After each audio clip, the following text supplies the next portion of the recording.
여러분, 우리는 신앙생활을 하는 것을 가지고 믿음 생활을 한다 이렇게 얘기를 합니다. 그렇죠? 믿음이란 무엇일까? 여러 생각들이 나실 거예요. 제가 하나만 여쭐게요. 저는 한국 사람입니다. 믿으십니까? 그럼 이 질문이 우스워지죠? 그럼 제가 살짝 하나만 더. 저는 아주 착한 사람입니다. 믿으십니까? 이러면 조금 생각을 해봐야 돼요. 진짜일까 아닐까? 안 겪어봤으니까. 자, 그럼 이제 하나만 더 여쭤볼게요. 저는 북한에서 왔어요. 이거는 또 고민해봐야 돼. 진짜일까? 저 사람 간첩인가? 자, 우리가 생각해보자고요. 믿는다는 것은, 우리가 그냥 당연한 것은 믿는다는 말을 쓰면 오히려 그 믿음이 약해져요. 그럼 우리가 믿는다는 걸 얘기할 때 왜 우리가 믿음이라는 걸 이렇게 어렵게 생각하느냐? 눈에 안 보이는 거니까 그래요. 손에 잡히지 않는 거니까 그래요. 근데 그것을 믿는 것을 우리는 믿음이라고 말하는 거예요. 믿음이라는 것을 생각할 때 두 가지 방식으로 보통 오해들을 하세요. 첫 번째는 그냥 참는 거. 안 믿어줘도 그냥 견디는 거. 두 번째는 믿음은 감정인가 봐. 내가 예배를 드는데 갑자기 막 가슴이 뜨거워지고 막 불받은 것 같아. 이때는 내가 믿음이 있는 거고, 오늘은 예배 때 맹랭했어. 오늘은 내가 믿음이 없나 봐. 이렇게 생각할 수가 있다는 거죠. 그건 오해입니다. 왜 오해인 줄 아세요? 믿음은 내가 만들어낸다고 생각하기 때문에 그게 오해예요. 믿음은 절대로 오늘 말씀처럼 주어지는 것이지 내가 노력해서 생기는 게 아니에요. 이걸 우리가 첫 단추를 잘못 끼우기 때문에 우리가 믿음에 대해서 오해가 자꾸 생깁니다. 자, 하나만 볼게요. 믿음은 바라는 것들의 실상이요 할 때 그 실상. 전 옛날에 어릴 때 그렇게 생각했어요. 이렇게 있는 상인가 봐, 상. 밥상. 그래서 절대로 안 무너지는 단단한 그 상을 얘기하나 봐. 근데 찾아보니까 그 뜻이 아니더라고요. 실상은 그야말로 그겁니다. 눈에 보이는 그 허상이 아니고 실상이다 할 때 그 실상인데 원어는 조금 달라요. 이 말은 사도 바울 선생님이 뭘로 기록을 했을까요? 어느 말로? 그리스어로 기록했어요. 요즘 헬라어라고도 하죠. 그리스어로 기록했는데 그 원어가 뭐냐면 여기 써 있죠. 휘포스타시스. 이거는 뭐하고 똑같냐면 담보. 우리 요즘에 부동산 가지면 뭐 하죠? 등기. 그런 걸 말하는 거예요. 그래서 사실은 소유권 증서하고 똑같은 말입니다. 그 당시에 그리스 사람들이 썼던 그 휘포스타시스라는 말은요. 그러면 믿음이라는 거는 그냥 확 등기가 돼 있는 완벽한 어떤 소유의 그 증명을 하는 거구나. 이렇게 이해가 되시죠? 그런 단어로 골라 쓰신 거란 말이에요. 집 계약해 보셨죠? 새 집을 사서. 아직 난 안 해봤는데 곧 그런 복이 있기를 주님으로 축원합니다. 계약서에 도장을 딱 찍고 나서 그 집을 한번 구경하러 갔다고 칩시다.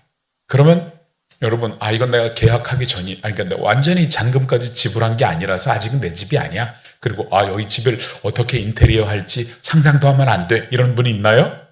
아니죠. 계약 딱 하는 순간부터 머리에서 막 돌리기 시작합니다.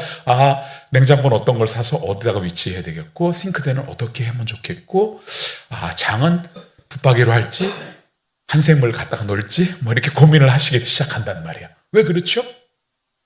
계약서 썼으니까. 이제 내 집이니까. 내 집이 될 거니까. 믿음이라는 건 이러는 거라는 거죠. 눈에 보이진 않아요. 아직 확실한 건 아니에요. 그러나 당연히 그렇게 될 걸로 믿어지는 게 믿음이라는 거예요. 그러니까 이런 믿음이 없다면 나는 믿음이 없구나 생각하시면 돼요. 아주 간단해요. 지난주 설교 때 우리가 그런 얘기 했잖아요. 마리아야. 즉 주님을 만나면요. 부활을 하셨을까? 안 하셨을까? 고민할 필요가 없어요. 왜? 부활하신 주님을 만났으니까. 그리고 경험에서 먼저 시작한다고 그랬죠. 제가 곰곰이 생각해 봤어요. 어떻게 하다 나한테는 믿음이라는 게 들어왔을까? 사소한 하나님과의 만남이 한 번, 두 번, 세 번 쌓이고 나서 아직 경험하지 못한 거. 주님이 다시 나팔과 함께 오실 거야. 뭐 이런 거. 아직 모르는 거. 그 다음에 내가 죽은 다음에 천국을 갈 거야. 이런 건 아직 제가 경험 못했잖아요. 그렇지만 여태까지 경험한 그 것들이 쌓여서 그것도 당연히 그렇게 될 거야 라고 믿음이 생기는 거거든요. 자, 봅시다. 예수님도 같은 말씀을 하셨어요. 그러므로 내가 너희에게 말하노니 무엇인지 기도하고 구하는 것은 받은 줄로 믿으라. 그리하면 너희에게 그대로 되리라. 이 헬라의 원문의 시제도 굉장히 놀랍습니다. 엘라베테라는 말인데 이건 과거 완료형이에요. 기도가 끝나기 전에 이미 받은 것으로 여겨라 이런 겁니다. 자, 이게 왜 가능할까요? 하나님은 시간을 초월하시는 분이실까요? 아니면 시간 안에 갇혀 계시는 분일까요? 그건 믿으세요? 예, 저도 그렇게 믿습니다. 시간을 초월하신 분이세요. 여러분 요즘 영화 보면 왜 타임 루프라든지 타임 이렇게 점프하는 영화 많이 나오지요. 거기 보면 과거로 가서 이렇게 조작을 하면 이 현세에는 뭐가 바뀌어 있고 이런 거 막 나오는 거 기억하세요? 왜? 만약에 시간을 이렇게 자유자재로 왔다 갔다 하는 존재라면 그렇게 현재를 바꿀 수도 있겠죠. 미래를 바꿀 수도 있겠죠. 주님이 그런 분이시라는 거예요. 하나님은 그런 분이시죠. 왜? 시간의 초월자시니까. 시간을 만드신 분이니까. 근데 왜 우리 그걸 못 믿냐고요. 난 이 상황에서 절대로 이 상황은 안 바뀔 거야 라고 우리는 생각하고 절망하고 낙담하죠. 근데 기도는 뭐 하려고 해? 이렇게 생각하죠. 그러나 우리가 기도를 하는 건 뭐냐면 우리가 기도를 하면 시간의 초월자께서 내 미래를 바꾸신다는 것을 믿기 때문입니다. 왜? 주님이 말씀하셨잖아요. 무엇인지 기도하고 구하는 것은 받은 줄로 이미 완료형으로 이미 받은 걸로 믿어야 된다. 나는 그런 존재다. 나는 미래를 바꾸는 자다. 예수님이 십자가에서 마지막으로 하신 말씀이 뭐였죠?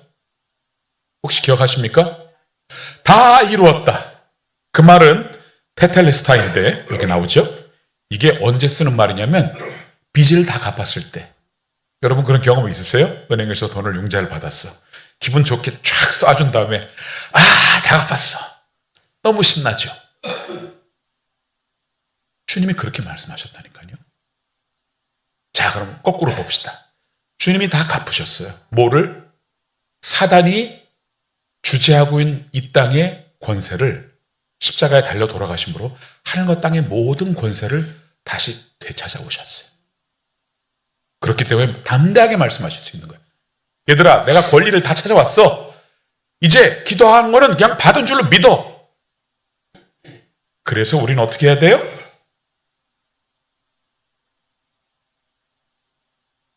등기부 등본에 이름이 기록되어 있는 것처럼 믿으면 되는 거예요.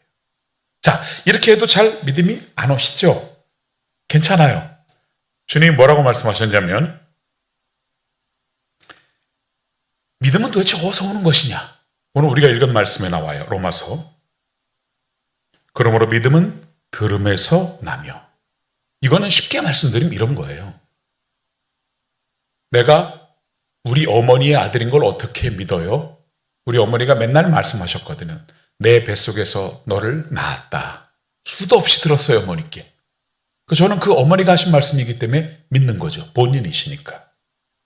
근데 그 뒤에 말씀이 있어요. 들음은 그리스도의 말씀으로 말미암았느니라. 즉 아무 말이나 듣는 게 아니고 그리스도께서 하신 말씀이 준거가 된다. 그 증거가 된다는 거예요. 여러분이 성경에 보면 요즘에 나오는 성경은요. 이렇게 그 복음서를 펴보면 예수님이 하신 그 말씀만 색깔을 다르게 표시해 놓은 성경들이 많아요. 그런 성경 갖고 계세요? 저도 그런 성경 갖고 있는데. 그래서 저는 재미로 한번 이렇게 해봤어요. 내가 예수님이 하신 말씀만 한번 읽어보리라. 그래서 마태복음부터 그 빨간 줄 있는 것만 쭉 읽어보는 걸 해봤어요. 너무 은혜 같아요. 왜냐하면 그 하나님이 저 위에서 직접 오셔서 인간의 몸을 입고 오셔서 직접 하신 말씀이잖아요. 다른 말씀도 하나님이 하신 거라고 우리는 믿어요. 그렇지만 어떤 과정을 통하셨냐면 선지자들에게 말씀을 해주셔서 그것을 대신해서 기록한 거예요. 그것과 본인이 직접 오셔서 짠 그리고 직접 하신 말씀은 같을 수가 없잖아요. 그래서 전 너무 신이 나서 그걸 읽어봤던 기억이 있어요. 믿음은요 절대로 그냥 내가 갖고 싶다고 가져지는 게 아닙니다. 그분의 말씀을 직접 들으셔야 돼요.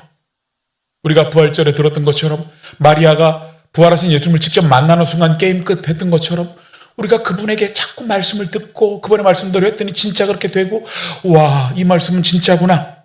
이거를 우리가 캐치하는 게 제일 중요하다는 겁니다. 믿음이 생기지 않는 이유는 내 의지가 약해서가 절대로 아닙니다. 그리스도에 관한 말씀, 그리고 그분이 하신 말씀이 내 안에 충분히 들어오지 않았기 때문입니다. 그분이 날 위해 뭘 하셨는지, 십자가가 도대체 나와 어떤 관계인지, 부활이 지금 나의 삶에 어떤 의미인지, 그 말씀이 귀가 아니라 내 심령에 들어올 때 믿음이 생깁니다. 믿으십니까? 그리고 이 믿음은요, 아무 방향으로만 작동하는 게 아닙니다. 예수님이 계시하신 것 안에서만 주어집니다. 우리 각자에게 하나님이 계시하십니다. 이런 방식으로, 저런 방식으로. 삶에서 때에 따라서는 기도할 때 직접 음성으로, 어떨 때는 성경을 읽을 때 성경 안에서 갑자기 그 말씀이 막 살아주는 것처럼 나에게 다가옵니다. 이것이 바로 주님의 계시입니다. 그 계시들이 나에게 쌓여서 그것이 믿음이 되는 것입니다. 근데 하나님이 약속하지 않은 것을 억지로 믿을 때가 있어요. 우린 그것을 뭐라고 하냐면 믿음이 아니고 욕망이라고 합니다. 계약서에 없는 거를 있다고 막 우기는 거하고 똑같은 겁니다. 그래서 반드시 우리는 주님께 직접 말씀을 들어야 하고, 그 말씀은 친절하게도 성경에 너무나 많이 나와 있습니다. 제가 그 예수님이 하신 말씀만 골라서 읽었는데도 엄청 시간이 오래 걸리더라고요. 여러분, 종교와 믿음이 뭐가 다릅니까? 종교는 내가 믿고 싶은 걸 믿는 겁니다. 그래서 하나님에게 내가 믿고 싶은 걸 들어주세요 하고 떼쓰는 게 종교입니다. 믿음은 무엇일까요? 전능하신 하나님이 하신 말씀을 믿고 그 준거 안에서, 그분이 계시하신 것 안에서만 믿는 것이 믿음입니다. 그것이 가장 큰 차이가 있습니다. 이 믿음은 도대체 얼마나 커야 할까요? 우리가 지난번에 한번 설교 때 겨자씨가 얼마나 하는지 구경한 적 있죠? 손바닥 안에 1mm, 2mm만한 거 우리 구경했었습니다. 사진으로. 이 한 알만 있어도 이 산을 옮겨서 저 산으로, 저쪽으로 가라. 그래도 옮겨진다고 했는데, 이때 우리가 착각하는 게 있어요. 작아도 괜찮다 이런 뜻이 아닙니다. 뭘 말씀하시고 싶은 거냐면 믿음은 크기가 아니라 순도다. 수혈을 한다고 칩시다. 나한테 안 맞는 피를 받으면 어떻게 되나요? 막 1리터씩 넣어도 그건 날 도와주는 게 아니고 죽이는 거죠. 나랑 똑같아야 돼요. 즉 순도가 더 중요하다는 거예요. 자, 물 위를 걷다가 바람을 보고 빠져든 베드로를 기억하십니까?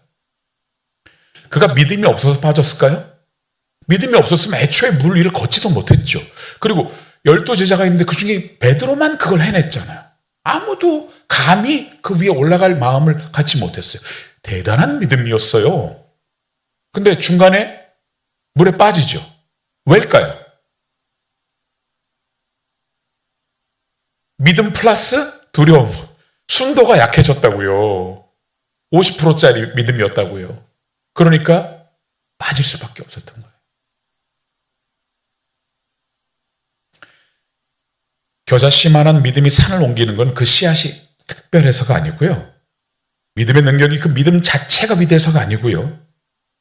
우리가 무엇을 믿느냐에서 그 힘이 오는 것입니다. 믿음의 대상입니다. 그분은 죽음도 이기신 분이기 때문에 우리가 그분을 믿는 믿음에서 이런 힘이 나오는 것이지, 우리가 가진 그 믿음이 비나이다 비나이다 돌부처 앞에서 이렇게 비는 거하고 다를 게 하나도 없는 거예요. 그러나 우리의 대상은 다르셔요. 하늘과 땅의 모든 권세를 가지신 분이십니다. 그렇기 때문에 우리의 그 작은 믿음이 순수한 순도만 유지한다면 이 산을 저쪽으로 옮길 수가 있는 것입니다. 오직 믿음으로 구하고 조금도 의심하지 말라. 의심하는 자는 마치 바람에 밀려 요동하는 바닷물결 같으니 이런 사람은 무엇을 얻든지 죽기 얻기를 생각하지 말라.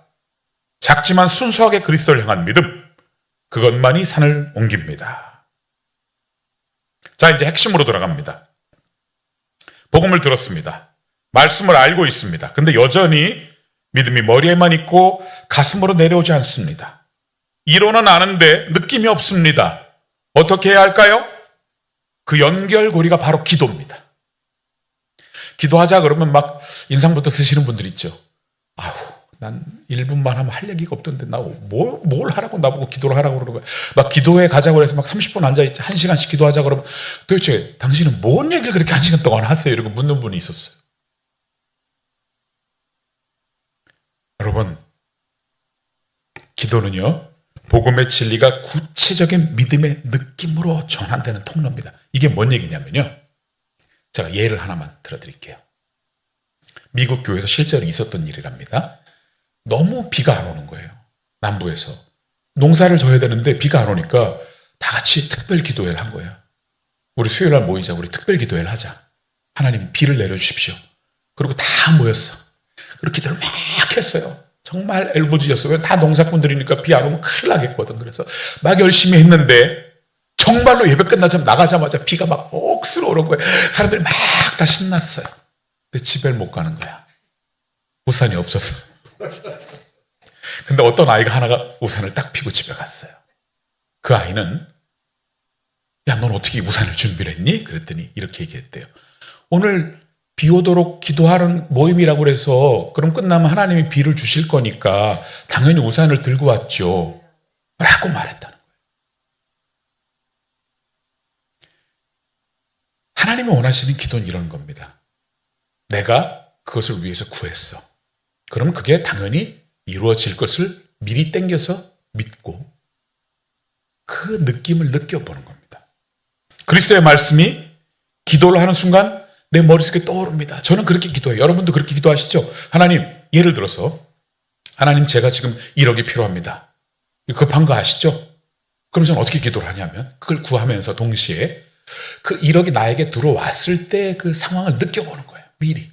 그래, 만약에 진짜 나한테 1억이 송금이 딱 됐어.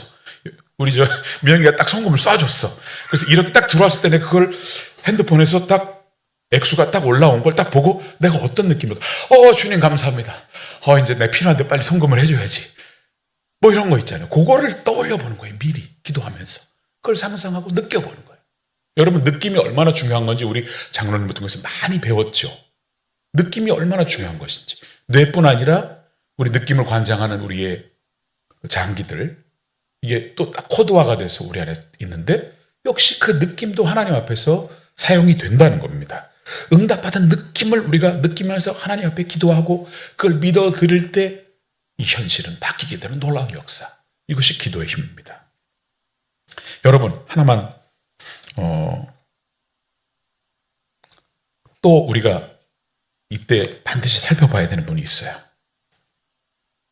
아브라함을 보세요. 아브라함이 100세가 되도록 아들이 없었어요. 근데 천사가 나타나서 뭐라고 그러시냐면 너에게 아들을 줄 거야. 와이프 사라는 이미 경수가 끊긴 지 오래됐습니다. 근데 아들을 줄 거야 그러는데 그게 믿어져요? 그래서 그분이 어떻게 하셨냐면 하나님이 아브라함에게 우리 그 과정을 보자고요. 하늘을 우러러 뭇별을 셀 수 있나 보라. 또 그에게 이르시되 내 자손이 이와 같으리라. 하나님이 시키신 첫 번째가 뭐예요? 하늘을 봐라. 지금처럼 이런 때가 아니니까 우리 옛날 어릴 때 시골에서 본 것 같은 그런 별이 보이겠죠? 어마무시한 별. 먼저 보라고 그러셨어. 왜? 안 믿으시니까. 봐. 어때? 별 많아? 적어? 많습니다. 그래. 내 자손이 이와 같을 거야. 하나님 우리에게 뭘 시키셨냐면 막연하게 눈을 감어. 그리고 내가 너한테 자식을 줄 거니까 떠올려. 네 자손은 굉장히 많을 거야. 그럼 우리 막막해요. 근데 뭐라고 하셨냐면 별을 봐. 얼마나 많아. 여기에 비밀이 있다고요. 여러분, 응답받는 기도를 원하십니까? 아브라함처럼 별을 먼저 보세요. 별을 봐야 님을 보고 봉도 따고 다 하지.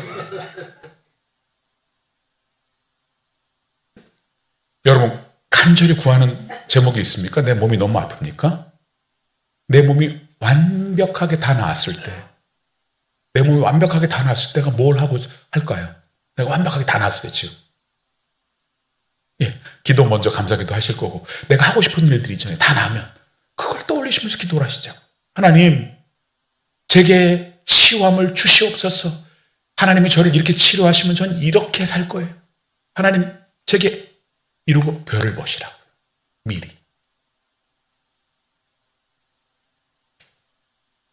기도는 말을 나열하는 게 아닙니다. 하나님 앞에 나가서 그분이 약속하신 것을 마음속에 구체적으로 그리는 것입니다. 그렇게 말씀하셨잖아요.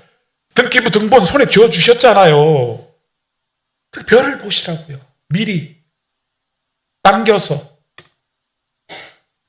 스포츠 심리학에서 검증된 훈련법이 있습니다.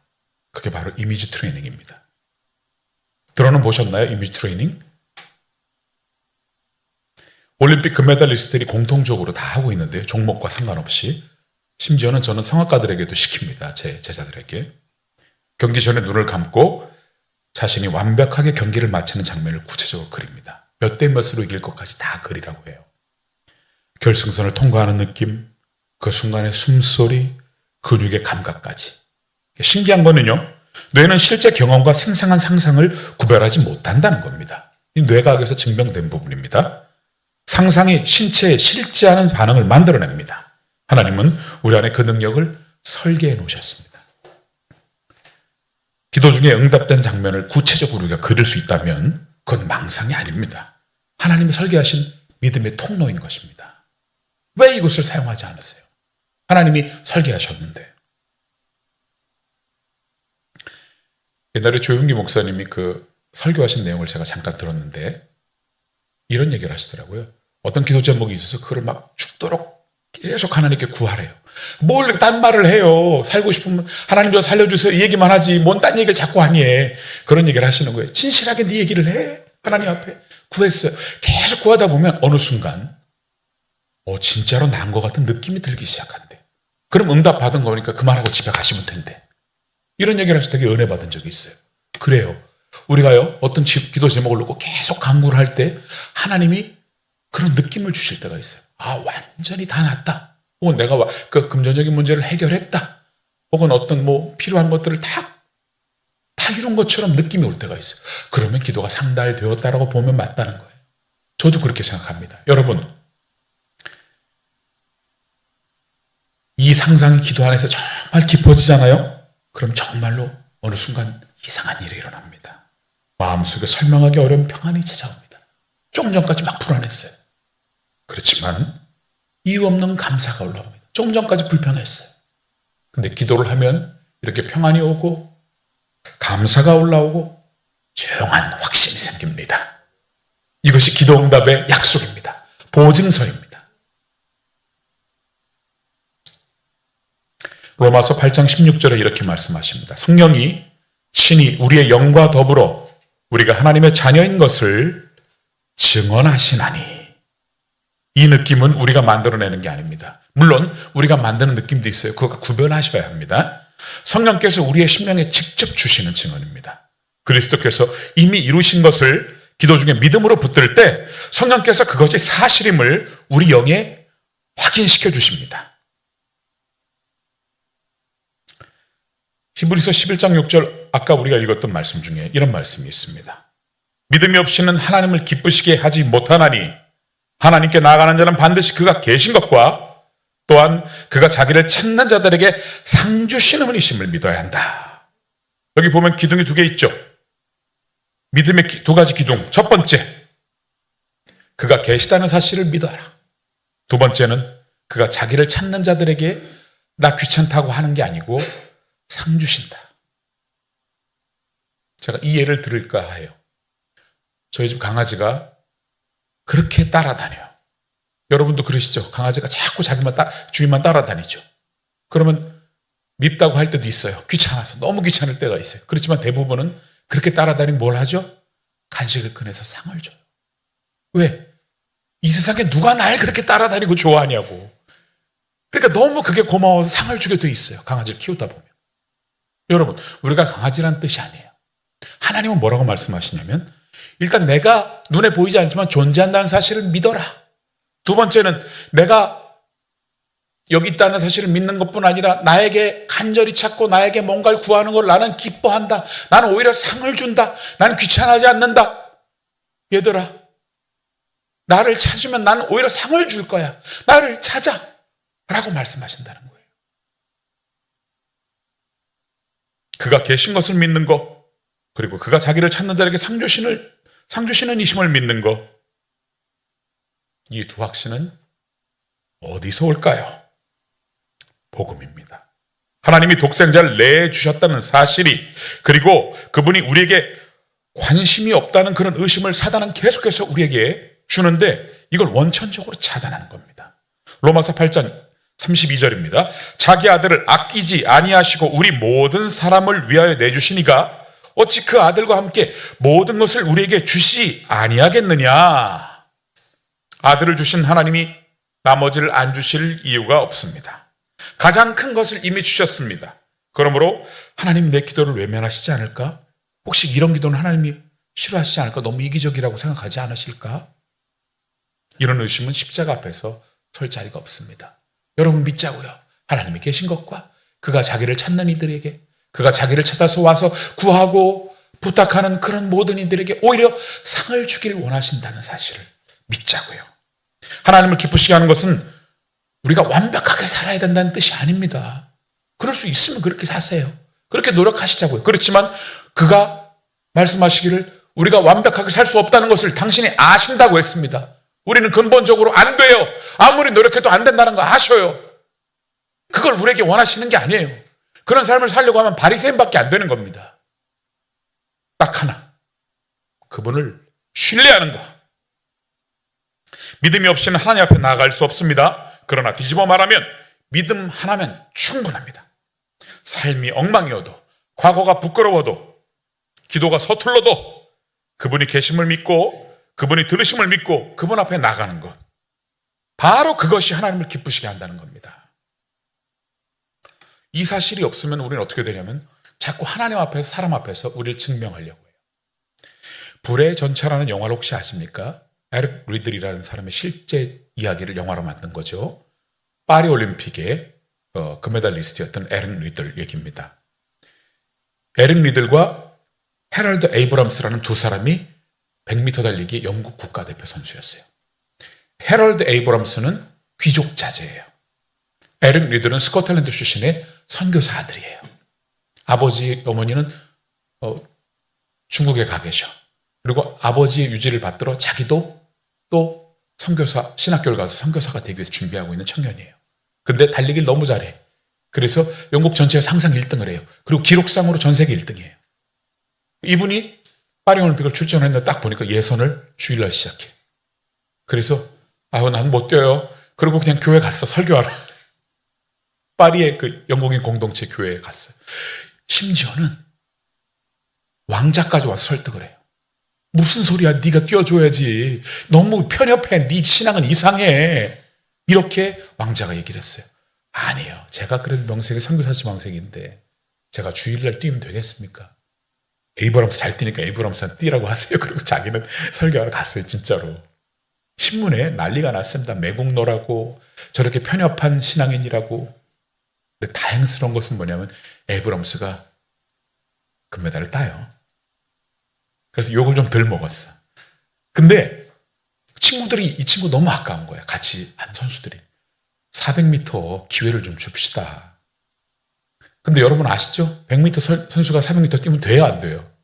전혀 다른 얘기예요. 400m는 중장거리라서 한 번도 훈련도 안 해봤어요, 에릭 리들은. 근데 심심하니까 그냥 나가자고 해서 나가서 금메달을 따요. 놀랍죠, 하나님은? 근데 이런 얘기를 했어요. 에이브람스에게 당신은 왜 금메달을 따고 싶습니까? 인터뷰를 하니까. 제가 얼마나 열심히 준비했고 내가 얼마나 잘 뛰는지 난 증명하고 싶습니다. 그리고 영국이 얼마나 위대한 나라인지를 증명하고 싶습니다. 이렇게 얘기를 했어요. 에릭 리들은 동생이 나중에 물어봐요. 오빠 왜 뛰어? 선교사가. 그러니까 이렇게 얘기했어요. 하나님이 나를 그렇게 만드셨어. 그래서 when I'm running, 내가 뛸 때 I can feel his pleasure. 그분이 기뻐하시는 걸 느껴. 이렇게 얘기를 했다고 그래요. 두 사람은 똑같이 잘 뛰었지만 목적이 다릅니다. 아브라함스는 자기를 증명하기 위해서 뛰었어요. 에릭 리들은 그분이 날 이렇게 만드셨기 때문에 그분에게 기쁨을 돌려드리려고 뛴다고 했어요.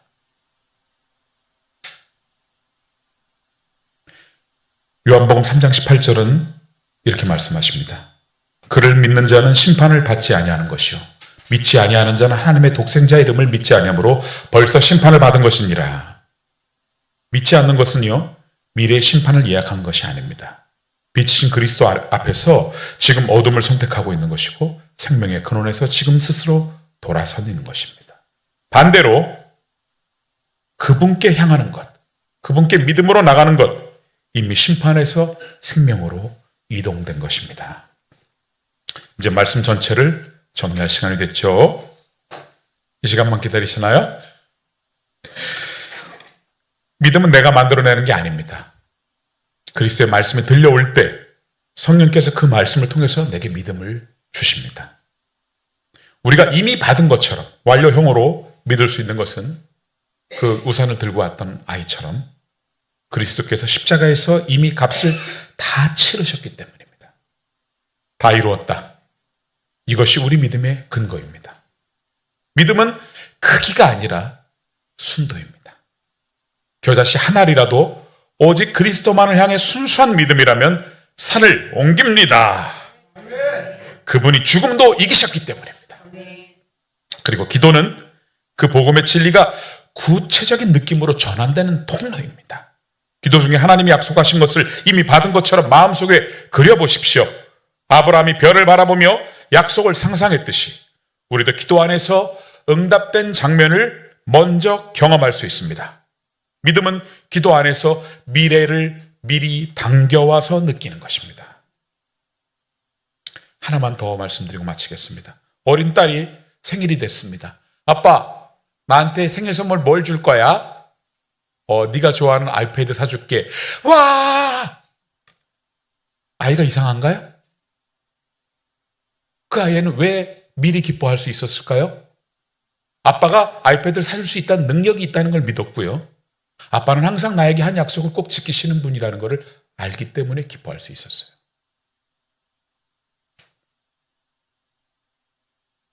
오늘 여러분한테 권면합니다. 우리의 기도를 하나님께 간절히 구하세요. 그분이 기뻐하신다고 했어요. 상 주신다고 했어요. 여러분, 하나님께 구하시는 게 어느 누구가 얘기하는 것처럼 하나님이 네가 거지냐? 하나님께 맨날 구하기만 하게? 여러분, 우린 거지예요. 우리가 뭘 가졌다고 그래요? 하나님 앞에. 뭐가 얼마나 잘났어. 우리가 구하는 게 너무 당연한 거예요. 하나님 앞에. 구하고요. 그 기도가 이미 응답된 장면을 마음속에 그려보시자고요. 그리고 그 느낌이 마음에 쫙 착지 않은 순간을 기다려보시자고요. 성령께서 일하십니다. 십자가에서 값이 이미 치러졌기 때문입니다. 여러분의 기도는 하늘 보좌에 닿습니다. 응답된 상태를 미리 당겨와서 살아야 합니다. 미리 감사하십시오. 기도합시다.